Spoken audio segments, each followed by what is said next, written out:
रामपुर गांव में शंकर अपनी बेटी काजल के साथ रहा करता था। शंकर की पत्नी का कई महीनों पहले एक बीमारी के कारण देहांत हो चुका था, जिसके बाद से शंकर बीमार रहने लगा। उसे अपनी जवान बेटी की शादी की काफी चिंता होती थी, जिस वजह से वो और ज्यादा बीमार रहने लगा और शंकर की बेटी काजल को घर संभालने के लिए काम करने के लिए निकलना पड़ा। पिताजी, आप समय पर दवा खा लीजिएगा, मैं काम पर जा रही हूँ। इतना कहकर काजल घर से निकल जाती है और पहुंचती है उस जगह पर जहां वो मौत से खेलकर पैसे कमा रही थी।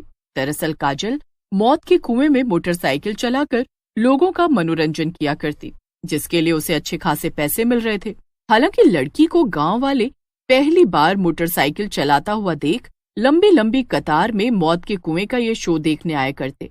अरे बाप रे, जहां आज भी हम अपनी बेटियों को घर से निकलने देने पर कतराते हैं, वहां इस लड़की को देखो किस तरह से मौत के कुएं में मोटर बाइक चला रही है।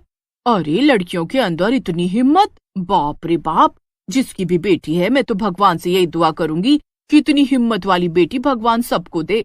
मैं भी पहली बार किसी औरत को मोटर बाइक चलाते हुए देख रहा हूँ।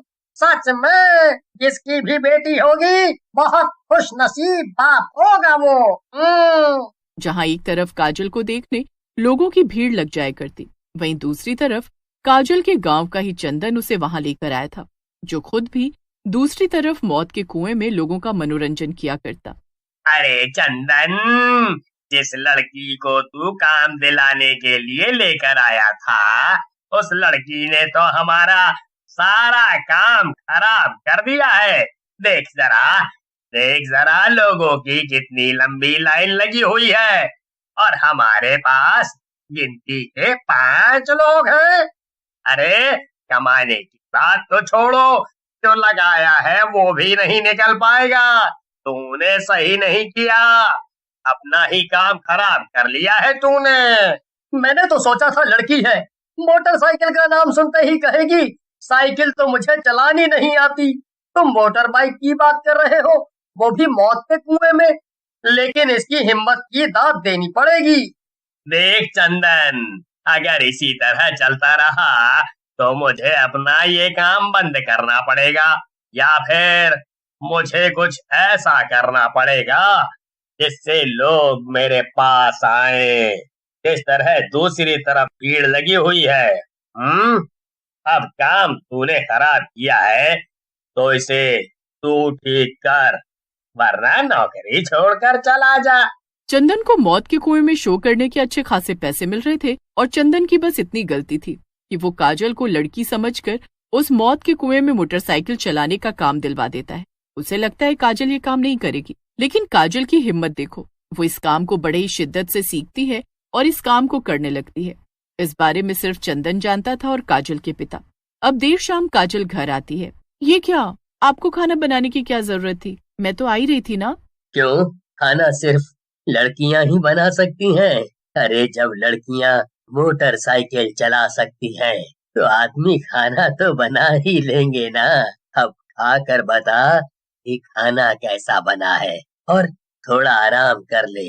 जब से तेरी माँ गई है तब से तो मेरी तबीयत को ना जाने क्या हो गया है। हिम्मत करके काम पर जाने की सोचता भी हूँ तो मुझसे कुछ नहीं हो पाता। शंकर और काजल दोनों ही बैठकर खाना खाते हैं और सो जाते हैं। अब अगली सुबह जब काजल काम पर जाने लगती है तो उसके घर उसका पड़ोसी चंदन आता है।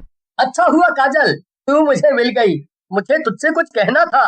दरअसल मैंने जो तुझे काम दिलवाया है, मौत के कुएं में मोटर बाइक चलाने वाला, उसे तू छोड़ दे। तू कहेगी तो मैं तेरे लिए कोई अच्छा काम ढूंढ दूंगा। लेकिन अचानक ऐसी भी क्या बात हो गई? किसी ने कुछ कहा क्या? पिताजी तो मेरे मोटर बाइक चलाने के खिलाफ नहीं है और गांव वालों को इस बारे में पता नहीं है। इसे मेरी मजबूरी समझ ले, मैं तुझे समझा रहा हूँ बस। मेरे घर की क्या हालत है तुझे अच्छे से पता है। अगर मैं ये काम छोड़ देती हूँ तो पिताजी की दवा का, घर के खाने खर्च की दिक्कत होगी और मुझे इसमें अच्छा खासा पैसा मिल रहा है। बल्कि मैंने इसे सीखने के लिए करीब 3 से 4 महीने लगाए, वो भी बिना पैसे लिए। तो मैं इस काम को कैसे छोड़ सकती हूँ? चंदन काजल को समझाने की कोशिश करता है, लेकिन काजल को उस काम से अच्छे पैसे मिल रहे थे तो वो भी इस काम को नहीं छोड़ता। इधर चंदन का मालिक उसे हर रोज सुनाने लगा था, क्योंकि उसके मौत कुएं का शो देखने कोई नहीं आ रहा था और इस वजह से चंदन की नौकरी। अब एक रोज ऐसे ही देर रात तक काजल घर नहीं आती। शंकर काफी परेशान हो जाता है, लेकिन काजल का कहीं अता पता नहीं चलता। जब शंकर काजल को ढूंढने निकलता है तो उसे काजल के मालिक से पता चलता है कि काजल देर शाम ही घर के लिए निकल गई थी। कई दिन बीत जाते हैं, काजल का कोई अता पता नहीं चलता और इस तरह महीनों बीत जाते हैं और गांव वालों को लगता है कि काजल अपने बूढ़े बाप को छोड़कर कहीं चली गई है अपनी नई जिंदगी की शुरुआत करने। अरे शंकर काका, ऐसे हैं आप? सुनकर बहुत दुख हुआ कि काजल आपको छोड़कर चली गई, वो भी इस हालत में। ये तो बहुत गलत है। मुझे अपनी परवरिश पर पूरा भरोसा है। मेरी बेटी मुझे छोड़कर नहीं जा सकती। उसके साथ कुछ गलत हुआ है। ना तो पुलिस मानने को तैयार है, ना ही गांव वाले। मुझे कुछ भी समझ नहीं आ रहा है। मैं भी कितना अभागा बाप हूँ जो अपनी बच्ची को ढूंढ नहीं पा रहा हूँ। महीनों बीत चुके हैं, अब वो कहाँ होगी, कैसी होगी, कुछ खबर नहीं मुझे। मैं तो बस यही कहूँगा, हिम्मत रखो काका, सब ठीक हो जाएगा। क्या ठीक हो जाएगा? हाँ, क्या ठीक हो जाएगा? एक बाप के लिए इससे बड़ा दुख और क्या हो सकता है कि उसकी बेटी महीनों से गायब है। धीरे धीरे कई और महीने बीत जाते हैं। इधर काजल के अचानक गायब होने के बाद लड़की वाला मौत का कुआं बंद हो चुका था, जिसके बाद लोगों को हार कर चंदन के मौत के कुएं के शो में जाना पड़ा और चंदन का काम एक बार फिर से चल निकला। पिछले कुछ दिनों से गांव वाले दहशत में थे। दरअसल गांव में एक बाइक सवार लोगों को लिफ्ट देता और उसके बाद उसकी मौत हो जाती और उसकी लाश मिलती मौत के कुएं में, जिसमें काजल मौत के कुएं का शो दिखाया करती थी। अरे काका, आपको पता नहीं है, पिछले कुछ दिनों से जंगल के रास्ते एक बाइक सवार लोगों को लिफ्ट देता है और उसके बाद उसे मौत के कुएं में मरा हुआ पाया जाता है। ना जाने क्या हो रहा है, अब तक गांव में 3 मौत हो चुकी है। धीरे धीरे मौतों की संख्या गांव में बढ़ने लगती है और एक रोज तो चंदन के घर मातम का माहौल बन चुका था और ये मौत चंदन की पत्नी और माँ की थी।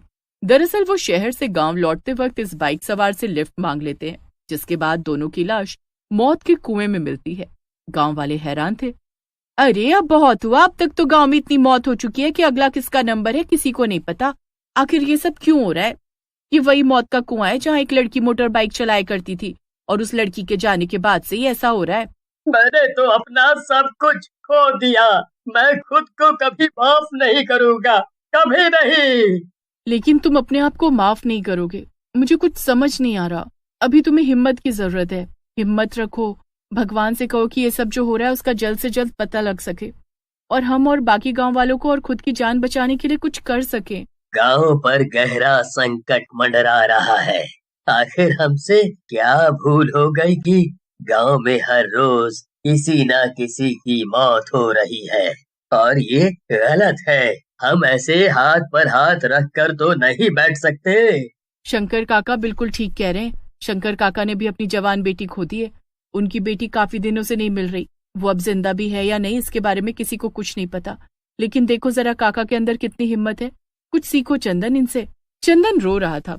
जब फुलवा शंकर काका की ओर इशारा करके चंदन को इतनी सी बात कहती है तो चंदन रोते हुए शंकर के पैरों में गिर जाता है। शंकर काका मुझे माफ कर दीजिए और बाकी गांव वालों से भी मैं माफी मांगना चाहता हूँ। अपनों से तो मैं माफी मांग नहीं सकता क्योंकि वो मुझे छोड़कर जा चुके हैं।